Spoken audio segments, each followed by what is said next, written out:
explicar. Hay algo que las redes sociales no pueden viralizar y hay algo que la muerte no pudo detener. Hay una generación que ha probado el vacío de la fama, del reconocimiento, el cansancio del aparentar y la tristeza de una vida sin dirección. Jóvenes que respiran pero no viven, que caminan pero andan sin rumbo, que están vivos por fuera pero están muertos por dentro, que existen pero no viven. Porque no es lo mismo existir que vivir, porque el que vive es aquel que tiene la vida de Cristo en su vida, que es la vida sobre que nos regaló a través de la salvación en la cruz del Calvario. Pero el Evangelio no vino para maquillar tu vida. El Evangelio vino para resucitarte, para darte vida y levantarte. Ese es el poder de Cristo, que no se trata solo de mejorar nuestra conducta y de poner un filtro espiritual ante tus errores. Se trata de traerte de vuelta a la vida una vez más. Es vivir con propósito con todo, cuando todo parece sin sentido.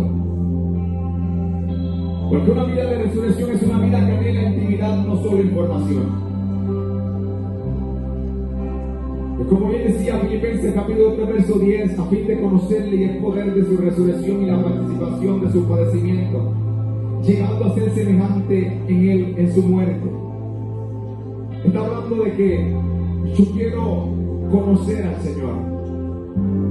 En la cultura greco-romana los jóvenes tenían ese anhelo y ese deseo de admirar el conocimiento filosófico. Ese es el amor a la sabiduría. Era una forma de ellos engrandecerse, una forma de creerse más que nadie. Sin embargo, Pablo está rompiendo con esto y dice: yo quiero conocer a Jesús, yo quiero conocer al Cristo resucitado. Y esa palabra conocer allí es ginosco. Ginosco es tener un conocimiento por una experiencia relacional con el Señor. Permítame decirle, nosotros podemos tener, adquirir información a través de muchos medios, pero aquí Pablo no está diciendo.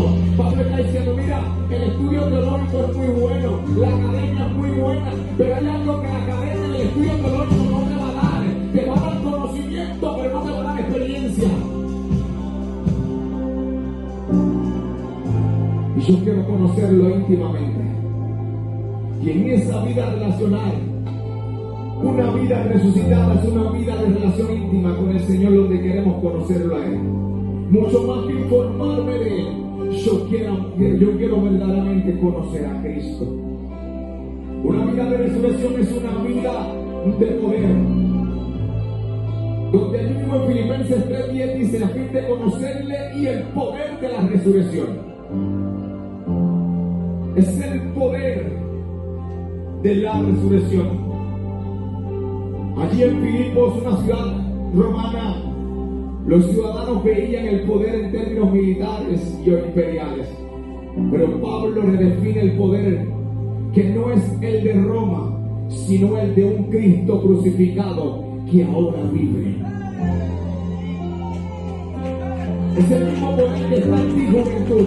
Según Romanos capítulo 8 verso 11, y si el espíritu de aquel que lo levantó de los muertos a Jesús mora en vosotros, el que levantó de los muertos a Cristo Jesús vivificará también nuestros cuerpos mortales por su espíritu que mora en vosotros. Y si tú tienes el poder de Dios, tú tienes el carácter y la capacidad para romper todos los hábitos viejos, tienes el poder y la capacidad para levantarte del pecado, tienes el poder, la capacidad y el carácter para amar a quien no puede, tienes el carácter y la capacidad para perdonar a quien te hirió, pero también tienes el poder y el carácter para decir: yo me levanto porque Cristo resucitó, yo también.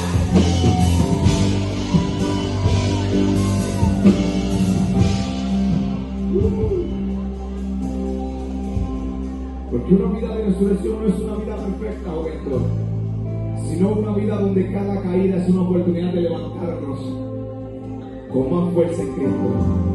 Una vida de resurrección es una vida llena de esperanza, de poder, de propósito y de transformación. Ya no te defines como lo que eras, no te defines por cuanto fallaste, ni por lo que el mundo dice de ti, sino por lo que Cristo hizo en cada uno de nosotros. Él venció la muerte para darte una nueva vida.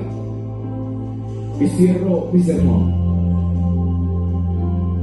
Una vida de resurrección es una vida misional. Es una vida en misión. Cuando miramos el evento de la resurrección, quisiera apuntar a Mateo capítulo 28. Es interesante porque en el relato de la resurrección, juventud, cuando miras el verso 7, miras el verso 10 y miras el verso 19, en cada uno de ellos hay un id.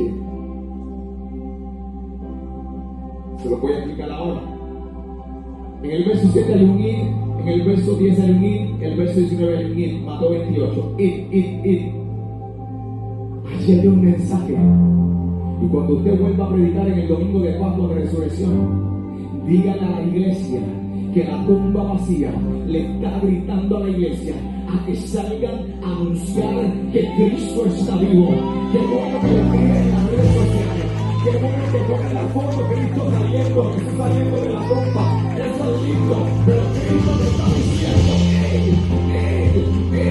sal, porque la tumba te está gritando y te está diciendo: sal del mundo, que yo me resucité.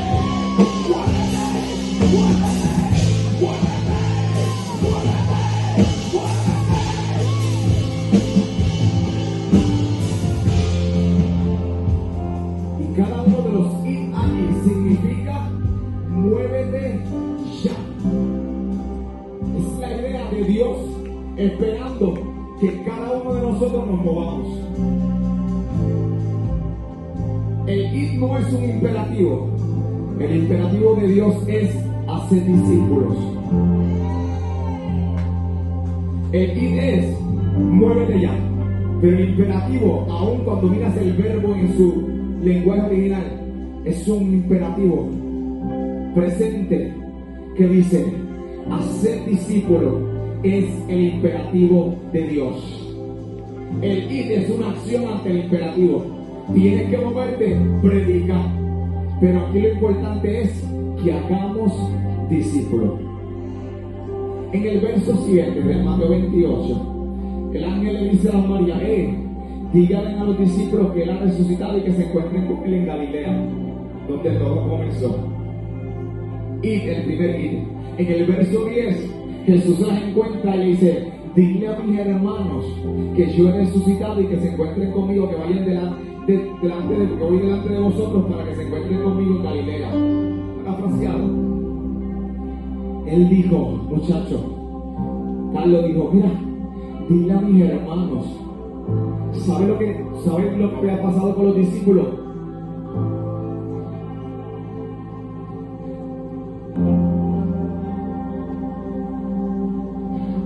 Es que si me acerco me matan.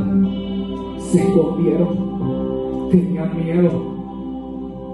Y Jesús no le dijo: dile a los miedosos que me voy a encontrar con ellos y que he resucitado.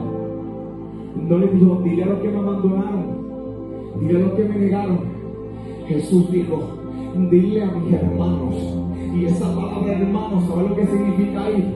Es la idea de tener un hermano del mismo vientre de tu madre. Él está diciendo: dile a mis hermanos, a los que yo considero que salieron de mi propia madre, que yo he resucitado. ¿Sabe lo que está haciendo Jesús? Le está enviando un mensaje, no tan solo el mensaje de la resurrección, le está enviando un mensaje a través de ella a los que tienen miedo, a los que están escondidos, que ¿saben qué? Que Jesús los sigue amando y que no los está buscando por esconderse y por negarlo. Le está diciendo: dile a mi hermano, yo tengo un vínculo consanguíneo con ellos. Dile a mi hermano, está enseñando el corazón de la